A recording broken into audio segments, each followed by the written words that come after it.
Quando o corpo físico deixa de ser habitado pela vida, uma nova jornada se inicia. Mas afinal, por que existem as colônias espirituais? E se o espírito é imaterial, por que ele precisa de um lar? Nas colônias espirituais, os espíritos desencarnados habitam uma realidade num plano ou dimensão espiritual, diversa do mundo físico que conhecemos durante a encarnação. A vida nas colônias espirituais não é limitada pelas mesmas condições físicas e materiais que experimentamos aqui na Terra. Em vez disso, é uma existência mais sutil e adaptada à natureza espiritual do ser. Nas colônias, os espíritos podem interagir, aprender, trabalhar, estudar e conviver em um ambiente espiritualmente enriquecedor. Embora seja difícil compreender completamente essa realidade espiritual enquanto estamos encarnados, e por que o espírito precisaria de um lar se ele é imaterial? Bom, nas colônias espirituais, os espíritos manifestam uma forma de corpo sutil, uma espécie de veículo de manifestação que permite perceber e interagir com um ambiente espiritual. Essa forma é mais flexível e adaptável do que o nosso corpo físico.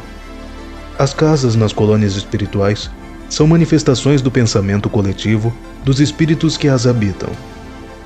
Elas são criadas através da força mental e da afinidade vibracional, proporcionando um ambiente adequado para as necessidades e interesses dos espíritos que ali residem. Essas casas podem variar em aparência e funcionalidade, de acordo com a evolução e as afinidades dos espíritos. Após uma jornada terrena intensa e por vezes árdua, as almas podem precisar de um período de descanso e reequilíbrio espiritual. As colônias espirituais oferecem esse repouso, permitindo que as almas se reenergizem, reflitam sobre suas experiências passadas e se preparem para futuras etapas de evolução. Nas colônias espirituais, as almas têm acesso a conhecimentos avançados sobre a espiritualidade, a natureza do universo e os propósitos da vida.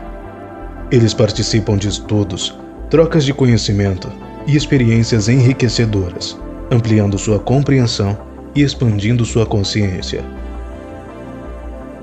As almas que atingiram um nível de evolução mais elevado têm a oportunidade de contribuir para o progresso de outros espíritos, oferecendo orientação, apoio e amor fraterno. As colônias espirituais também desempenham um papel na preparação das almas para as futuras encarnações. Nesses planos, as almas recebem orientações sobre seus próximos desafios, planejam suas experiências terrenas e estabelecem metas para seu crescimento espiritual. Isso nos leva à pergunta: como é a transição de um espírito desencarnado para uma colônia espiritual? Essa transição pode variar de acordo com as características e necessidades individuais de cada espírito, mas, em geral, há algumas etapas comuns. Após a desencarnação, o espírito é normalmente acolhido por espíritos benfeitores, que o auxiliam e orientam durante a transição. Esses espíritos atuam como guias espirituais e conduzem o espírito para a colônia espiritual mais adequada ao seu estágio evolutivo e às suas necessidades de aprendizado e crescimento. Durante o processo de desencarne, o espírito se desliga gradualmente do corpo físico e é liberado das amarras materiais. Esse pode ser um momento de confusão ou desorientação, mas com a ajuda dos espíritos benfeitores, ele é auxiliado a compreender sua nova condição e a se preparar para a sua chegada à colônia espiritual. Mas o destino de um espírito após a morte do corpo físico depende de uma variedade de fatores, incluindo o nível de desenvolvimento moral e espiritual do espírito, o tipo de vida que levou na Terra e as circunstâncias de sua morte. Alguns espíritos podem ir diretamente para uma colônia espiritual após a morte, especialmente se tiverem alcançado um certo nível de evolução espiritual e se tiverem preparados para essa transição. Esses espíritos podem ser recebidos por entes queridos já desencarnados e são capazes de se adaptar rapidamente à vida no plano espiritual. No entanto, outros espíritos podem encontrar-se em um estado de confusão ou desorientação após a morte. especialmente se a morte foi súbita ou traumática, ou se o espírito estava muito apegado à vida terrestre. Esses espíritos podem passar um tempo em uma região conhecida como umbral, que é uma espécie de zona intermediária entre o plano terrestre e o plano espiritual. Além disso, espíritos que levaram uma vida de maldade ou crueldade podem se encontrar em regiões inferiores do plano espiritual, que são frequentemente descritas como lugares de trevas e tormento. Acredita-se que esses espíritos permanecerão nessas regiões até que estejam prontos para se arrepender de suas ações e buscar a evolução espiritual. E como a vida nas colônias espirituais se compara com as ideias do céu e inferno, que são comuns em muitas religiões? Uma das principais diferenças entre as ideias de colônias espirituais e as noções tradicionais de céu e inferno reside na forma como elas tratam a jornada do espírito após a morte.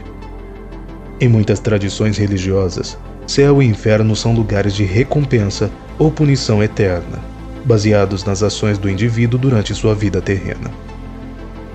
Por outro lado, as colônias espirituais são vistas como espaços de aprendizado e evolução, onde os espíritos têm a oportunidade de avaliar as lições aprendidas em suas vidas terrenas e se preparar para as futuras encarnações.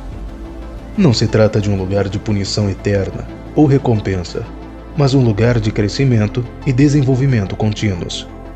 Além disso, nas colônias espirituais, a qualidade da existência de um espírito não é determinada de uma forma dualista, como nas ideias de céu ou inferno, mas sim pelo seu nível de evolução espiritual.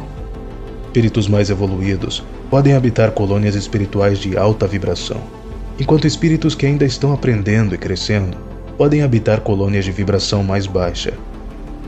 A ideia de um espaço de organização e transição após a morte, semelhante ao conceito de colônias espirituais, é encontrada em várias tradições espirituais e religiosas ao redor do mundo, embora com nomes e características diferentes.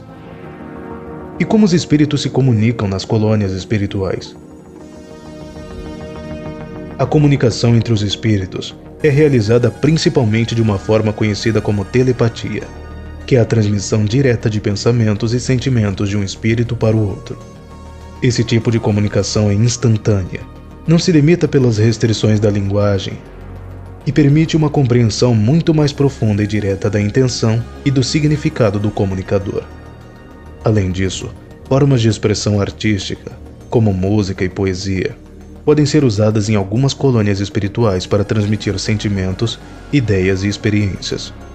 A comunicação nas colônias espirituais também tem um componente emocional e vibracional. Cada espírito tem uma vibração ou frequência única, que pode ser sentida pelos outros. Assim, é possível para os espíritos sentir as intenções, sentimentos e estado de consciência uns dos outros, de maneira mais direta e imediata do que no plano físico. A interação com o plano terrestre. Embora os espíritos nas colônias espirituais existam em um plano diferente do nosso, eles ainda podem interagir com o mundo de várias maneiras. Por exemplo, alguns espíritos podem escolher agir como guias espirituais ou protetores para indivíduos encarnados na Terra, lhes oferecendo orientação, conforto e proteção. Esses espíritos guias podem se comunicar através de sonhos, intuições, sinais ou outros meios sutis. E quanto aos relacionamentos entre os espíritos nas colônias espirituais?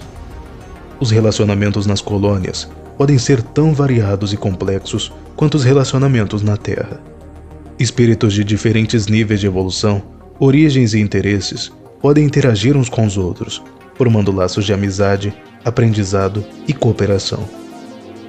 Os espíritos podem reencontrar entes queridos que já desencarnaram, formando grupos ou famílias espirituais baseados em afinidades e experiências compartilhadas.